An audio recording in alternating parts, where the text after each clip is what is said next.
First of all, good afternoon to all of you. IBN schools and foundation की online classes में मैं सुनील कुमार आपका हार्दिक स्वागत करता हूं।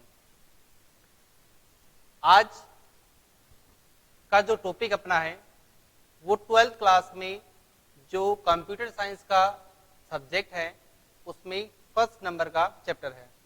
बेसिकली यदि अपन देखें तो 12th क्लास की जो कंप्यूटर साइंस की बुक है उसमें 3 यूनिट आती हैं या 3 यूनिट मिलकर 3 यूनिट उस बुक में दी गई हैं। पहली जो यूनिट दे रखी है वो सी लैंग्वेज से रिलेटेड है। सेकेंड जो यूनिट है वो C++ यानी कि अपन बोले तो सी का ही जो विकसित रूप है C++ उससे संबंधित है। तीसरी जो यूनिट है वो डेटाबेस की है, यानी कि जो अपन ने शॉर्ट में सुना होगा DBMS, डेटाबेस मैनेजमेंट सिस्टम। यानी कि टोटल जो है इस बुक में 15 चैप्टर हैं। पहले से लेकर के 5 तक के जो चैप्टर हैं वो सी से संबंधित हैं और 6 से लेकर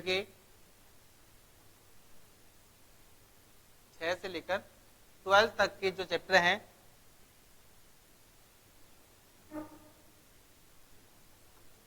वो C++ से संबंधित हैं।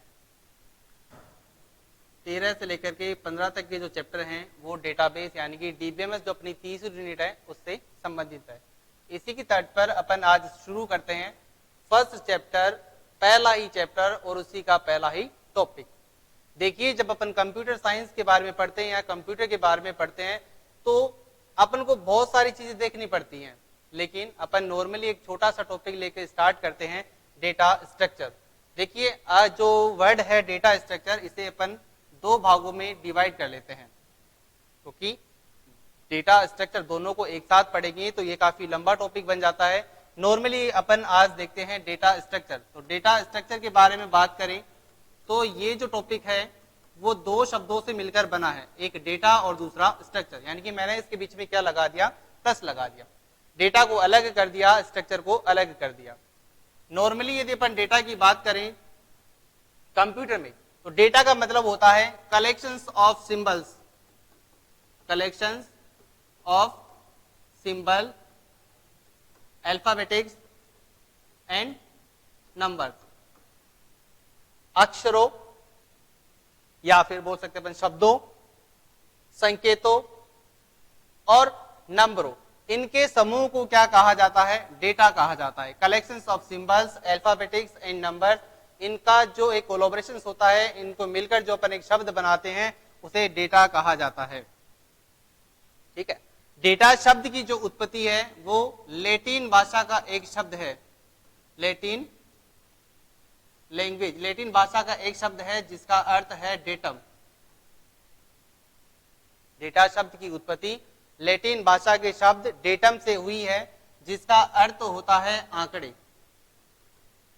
यानी कि यदि अपन माने कि डेटम शब्द का अर्थ होता है आंकड़े, तो बेसिकली यदि अपन मानेंगे तो डेटा शब्द का अर्थ भी क्या होगा, आंकड़े। डेटा की बात करें तो डेटा कंप्यूटर को दिया जाने वाला एक विशेष प्रकार का निर्देश होता है।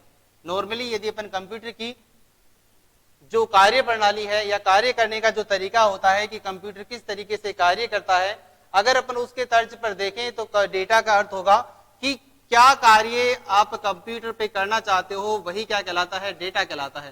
कंप्यूटर जो होता है वो बेसिकली एक छोटे से कॉन्सेप्ट पर काम करता है। कॉन्सेप्ट के तौर पर अपन बना लेते हैं सबसे पहले इनपुट, उसके बाद प्रोसेस और तीसरा है आउटपुट। इनपुट, प्रोसेस और आउटपुट। इनपुट क्या, जैसे मान लीजिए मैंने कंप्यूटर को एक निर्देश दिया कि मेरे को क्या करना है, 9 × 9, 9 को 9 से क्या करना है, गुणा करना है। जब अपन 9 को 9 से मल्टीप्लाई करेंगे तो अपन को क्या करना पड़ेगा, सबसे पहले अपन कंप्यूटर पे जो कीबोर्ड होता है वहां पर अपन टाइप करेंगे 9 × 9। ठीक है। अपन ने कीबोर्ड की सहायता से क्या किया, जैसे मान लीजिए अपन ने यहाँ पर क्या किया, एक कीबोर्ड का उपयोग किया, कीबोर्ड से अपन ने टाइप किया 9 × 9। जैसे आप कंप्यूटर पे 9 गुणा 9 टाइप करते हो, कंप्यूटर की स्क्रीन पर आपको दिखाई देता है 9 इंटू 9 दिखाई देता है।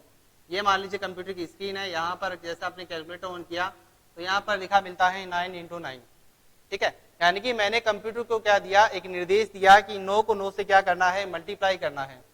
यही निर्देश डायरेक्टली कहाँ जाता है, कंप्यूटर में प्रोसेसिंग के लिए जाता है। मोस्टली यदि अपन देखें तो कंप्यूटर में जो हार्डवेयर के रूप में अपन मानते हैं तो 3 चीजों का मिश्रण माना जाता है। पहला होता है आपका कीबोर्ड, जिन्हें अपन इनपुट डिवाइसेस बोलते हैं, यानी कि जिन चीजों के द्वारा या जिन उपकरणों के द्वारा अपन कंप्यूटर में किसी भी प्रकार के डेटा को ट्रांसफर कर सकते हैं। यानी कि जैसे लिखने की यदि अपन बात करें तो अपन कीबोर्ड का इस्तेमाल करते हैं, और यदि अगर अपनी वॉइस वगैरह अगर अपन रिकॉर्ड करते हैं तो अपन माइक्रोफोन का इस्तेमाल करते हैं, ठीक है। तो ऐसे उपकरण जिनका उपयोग आप कंप्यूटर पर किसी भी प्रकार के डेटा को ट्रांसफर करने के लिए या कंप्यूटर को निर्देश देने के लिए काम में लेते हैं, वो क्या कहलाता है, इनपुट डिवाइसेस कहलाती हैं। इनपुट डिवाइसेस के तौर पर अपन सबसे पहले अपने काम में, जैसे मान लीजिए अपन को कैलकुलेशन करनी है 9 इंटू 9, अपन ने कीबोर्ड से लिखा कि 9 को 9 से मल्टीप्लाई करना है, यहाँ से अपन ने कमांड दे दी, वो कमांड जाती है प्रोसेस के लिए। प्रोसेस के रूप में कंप्यूटर में जो होता है वो सीपीयू काम करता है, जैसे अपन इसको बोलते हैं सीपीयू। सीपीयू का जो पूरा नाम होता है वो होता है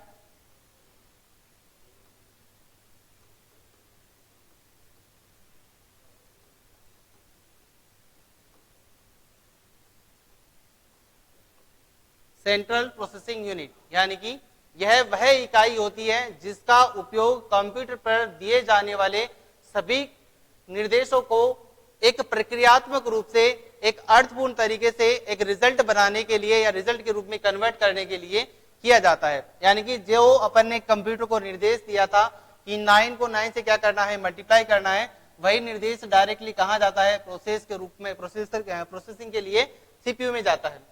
सीपीयू में यदि अपन बेसिकली माने तो यहाँ पर 3 इकाइयां होती हैं।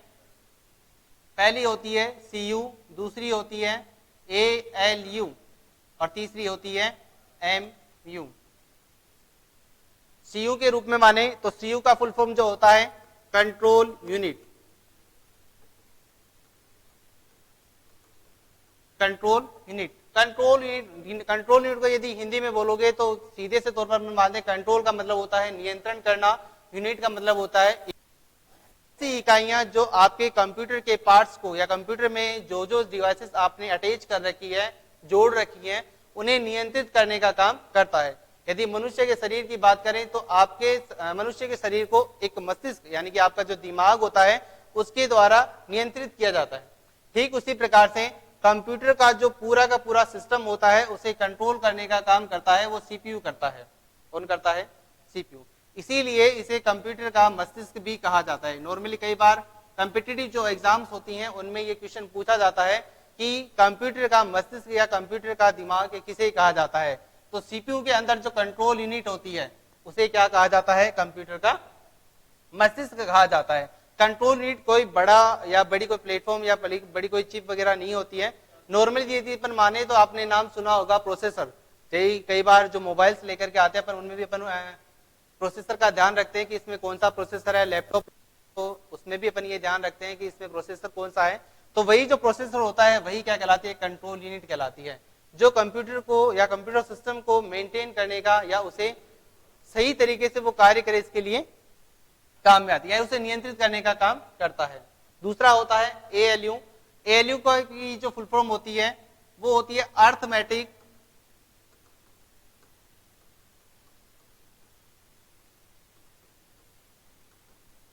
And logical unit. Arithmetic and logical unit, जैसे हिंदी में कहोगे तो अंक गणितीय एवं तार्किक इकाइयां।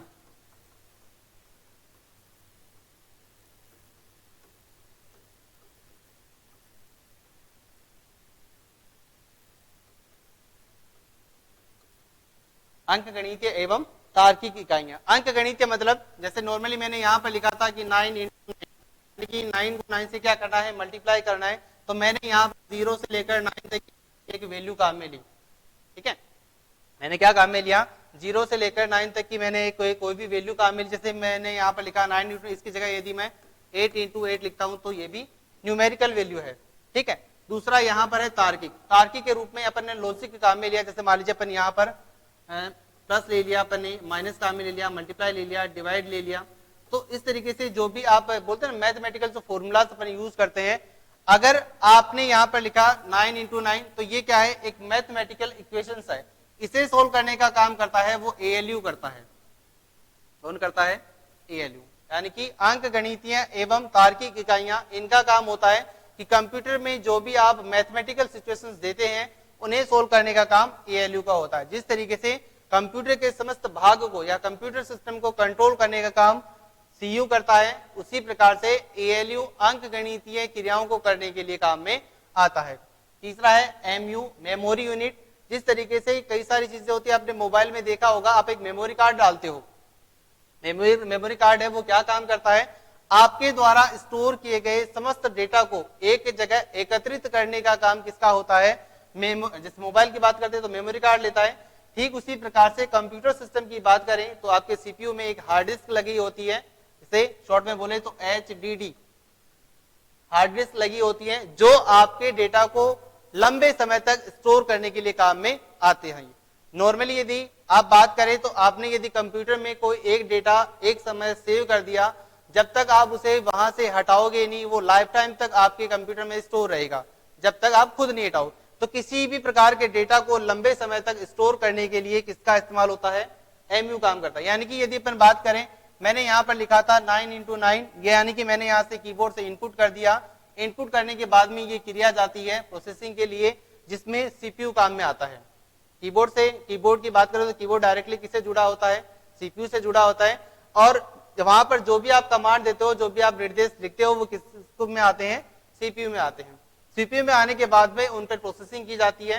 प्रोसेसिंग के लिए यदि आपने मैथमेटिकल इक्वेशंस लिखी है तो ALU काम में आएगा। अगर किसी हार्डवेयर को ऐड करने या उसे हटाने से संबंधित काम है तो CU काम में आएगा। और यदि किसी डेटा को आप स्टोर कर रहे हो लंबे समय, जैसे अपन ने मान लीजिए कोई भी वीडियो है, कोई भी ऑडियो अपने कंप्यूटर में सेव कर लिया, तो इसके लिए MU मेमोरी यूनिट काम में आ जाएगी। तो इन पर प्रोसेस होने के बाद में वहां पर आपको क्या दिखाई देगा, एक आउटपुट दिखाई देगा। जैसे मान लीजिए अपन ने यहाँ पर इक्वेशंस लिखी थी 9 इंटू 9, तो इसका आंसर आएगा, दिखा देगा कंप्यूटर की स्क्रीन पर। यानी कि कंप्यूटर की जो स्क्रीन होती है वही किसका काम करती है, आउटपुट को शो करने का काम करती है। तो ऐसी डिवाइसेस जिनका उपयोग आप कंप्यूटर से डेटा को प्राप्त करने के लिए करते हैं, वो क्या कहलाती हैं, आउटपुट डिवाइसेस कहलाते हैं। जिसके तौर पर अपन काम में लेते हैं डिस्प्ले, यानी कि आपका जो मॉनिटर होता है वही किसका काम करता है, आउटपुट यूनिट का काम करता है। तो बेसिकली अपन ने देखा कि कंप्यूटर में जो आप डेटा स्टोर करते हो वो एक प्रोसेस के थ्रू काम करता है। यानी कि अपन डायरेक्टली ये बोल सकते हैं कि मनुष्य की कार्य करने की जो प्रणाली होती है वो हुबहू मिलती है किससे, कंप्यूटर।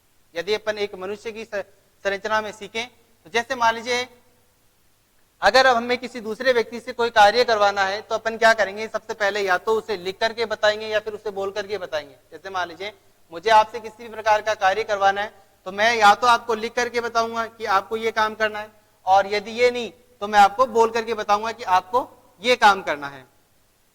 ठीक है, तो मैंने आपसे यदि कोई काम कहा है, मैंने आपको किसी काम को करने के लिए कहा, तभी आप उस काम को करोगे। ठीक उसी प्रकार से जब आप कंप्यूटर पर भी कोई काम करना चाहते हो या काम करोगे तो आपको क्या करना पड़ेगा, सबसे पहले कंप्यूटर को एक निर्देश देना पड़ेगा। वो निर्देश आप डायरेक्टली ना देकर आपको कुछ डिवाइसेस का उपयोग करना पड़ेगा। डिवाइसेस के तौर पर कई सारी डिवाइसेस आती हैं, जैसे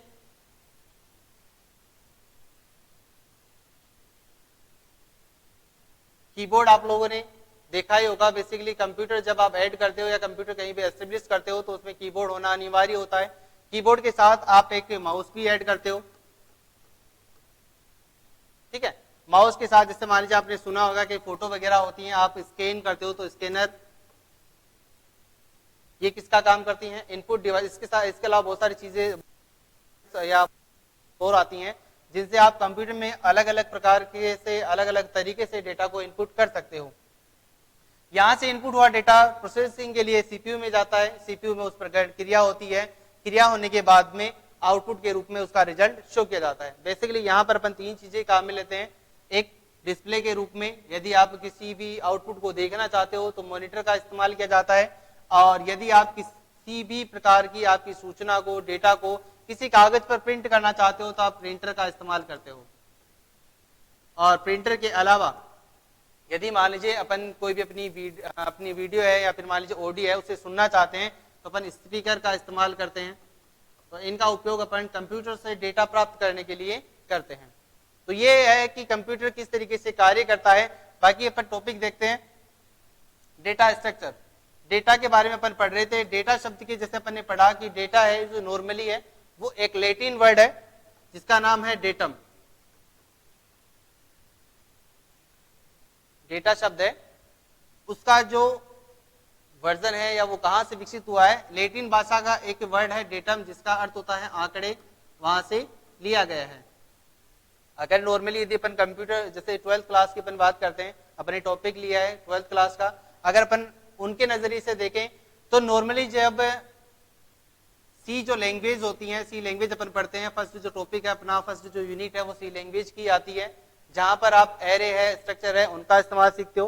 तो अगर अपन उनके नजरिए से डेटा को देखें तो कंप्यूटर में जब अपन किसी भी प्रकार का प्रोग्राम रन करते हैं या कोई भी एक प्रोग्राम बनाते हैं तो अपन क्या करते हैं, कंप्यूटर में एक डेटा इनपुट करते हैं। यानी कि इनपुट करने का मतलब कि हमें कंप्यूटर पे कौन सा काम करना है, कौन सा प्रोग्राम बनाना है, उससे संबंधित हमें एक स्ट्रक्चर तैयार करना होता है, हमें एक पूरी की पूरी प्रोसेस बतानी होती है। और वही प्रोसेस क्या कहलाती है, प्रोग्रामिंग कहलाती है।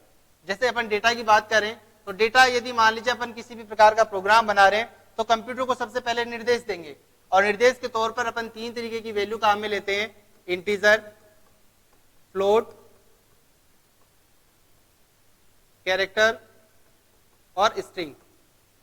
नॉर्मली यदि अपन किसी भी प्रोग्रामिंग लैंग्वेज की बात कर लें तो वहां पर अपन इन्हीं 4 बेसिकली होते, ये भी यदि सी की बात कर रहे हो तो यहाँ पर 32 होते हैं, डेटा टाइप की बात है। और यदि सी प्लस प्लस की बात करते हो तो यहाँ पर 48 होते हैं। लेकिन यदि बेसिकली अपन देखें या शुरू के तौर पर अपन देखें तो ये 4 अपन काम में लेते हैं। इंटीजर का मतलब होता है किसी भी प्रकार की पूर्णांक वैल्यू 0 से लेकर 9 तक की, जिसमें दशमलव का मान ना आए। जैसे एग्जांपल आपने लिखा 8, 7, 9, 6, 5, 3, तो ये वैल्यू कौन सी हो गई, इंटीजर वैल्यू। फ्लोट के रूप में यानी कि ऐसी कोई भी वैल्यू जिसमें दशमलव का मान हो, दशमलव का मान जैसे 8.3, 9.4, ऐसी कोई भी वैल्यू हो तो वो कौन सी आ जाएगी, फ्लोट या दशमलव वैल्यू।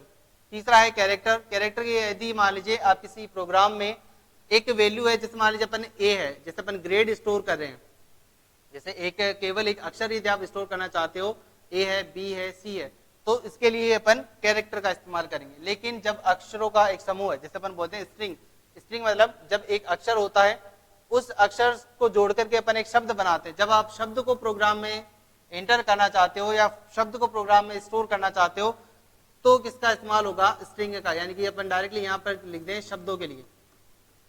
तो इंटीजर वैल्यू यानी किसी प्रकार की पूर्णांक संख्या को स्टोर करने के लिए। फ्लोट मतलब किसी भी प्रकार के दशमलव मान को कंप्यूटर में स्टोर करने के लिए, प्रोग्रामिंग लैंग्वेज में उपयोग करने के लिए। अगर किसी अक्षर विशेष को यदि आप काम में ले रहे हो तो कैरेक्टर काम में आ जाएगा। और यदि स्ट्रिंग यानी कि अपन एक शब्द को लिखना चाहते हैं, जैसे मान लीजिए किसी का नाम आप लोग को स्टोर करना हो, किसी गांव का नाम स्टोर करना हो, तो अपन किसका इस्तेमाल करेंगे, स्ट्रिंग का इस्तेमाल करेंगे। अब डेटा के रूप में अपन बात करें तो प्रोग्रामिंग लैंग्वेज जो अपनी फर्स्ट यूनिट है उसमें डेटा है वो 2 तरीके से काम में लेते हैं। डेटा होता है स्ट्रक्चर के रूप में माने तो 2 तरीके से अपन काम में लेते हैं, 2 प्रकार का होता है।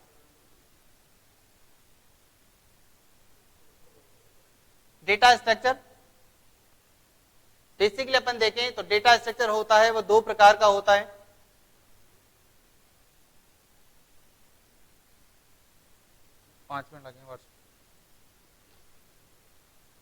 डेटा स्ट्रक्चर होता है वो बेसिकली 2 प्रकार का होता है। पहला होता है सिंपल डेटा स्ट्रक्चर और दूसरा जो है वो होता है compound data structure. Simple data structure और कंपाउंड डेटा स्ट्रक्चर। बेसिकली अपन ने यहाँ पर देखा कि डेटा के रूप में अपन 4 वैल्यू काम में लेते हैं, integer value, float value, character value और स्ट्रिंग वैल्यू। ठीक है, ये अपन काम में लेते हैं। तो इन्हें प्रिमिटिव डेटा टाइप भी कहा जाता है। किसी भी प्रोग्रामिंग लैंग्वेज में आप बात करते हो प्रिमिटिव डेटा टाइप।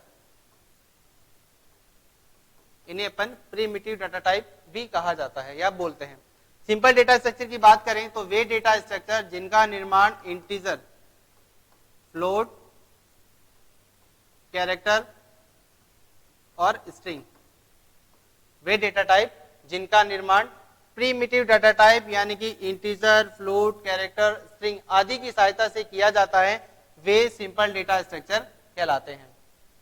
ठीक है, और ऐसे डेटा स्ट्रक्चर जिनका निर्माण सिंपल डाटा स्ट्रक्चर यानी कि इनको बनाने के लिए तो अपने इस्तेमाल कर लिया इंटीजर, फ्लोट, कैरेक्टर और स्ट्रिंग, लेकिन जब कंपाउंड को हिंदी में बोलेंगे अपन मिश्रित, यानी कि इन सब के मिश्रण से आप यदि किसी को बनाओगे, किसी डेटा स्ट्रक्चर का निर्माण होगा तो वो कहलाएगा कंपाउंड डेटा स्ट्रक्चर। वे डेटा स्ट्रक्चर जिनका निर्माण प्रिमिटिव डाटा टाइप की सहायता से होता है सिंपल डेटा स्ट्रक्चर कहलाते हैं, तथा वे डेटा स्ट्रक्चर जिनका निर्माण सिंपल डाटा स्ट्रक्चर की सहायता से किया जाता है वो कंपाउंड डेटा स्ट्रक्चर कहलाते हैं। तो बेसिकली ये जो टाइप है, जो ये आपका फर्स्ट चैप्टर है, इसमें ये छोटा सा टॉपिक है डेटा स्ट्रक्चर क्या होता है और कितने प्रकार का होता है। बेसिकली अपन यहाँ पर क्वेश्चन देखें तो इसमें एक ही क्वेश्चन बनता है कि डेटा स्ट्रक्चर होता क्या है और कितने प्रकार का होता है। 12th क्लास की यदि अपन बात करें तो वहां पर मोस्टली एग्जाम में इसमें से 4 नंबर का क्वेश्चन आता है, जिनमें एक नंबर के 2 क्वेश्चन आते हैं और तकरीबन 2 नंबर का एक क्वेश्चन आता है। कई बार 3 या 4 का क्वेश्चन भी बड़ा पूछ लिया जाता है। तो इसका जो पैटर्न है इसमें आप एक क्वेश्चन नोट डाउन कर सकते हैं, जैसे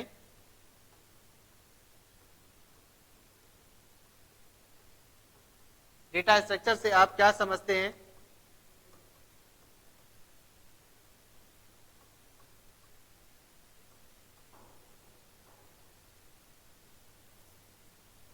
और ये कितने प्रकार के होते हैं।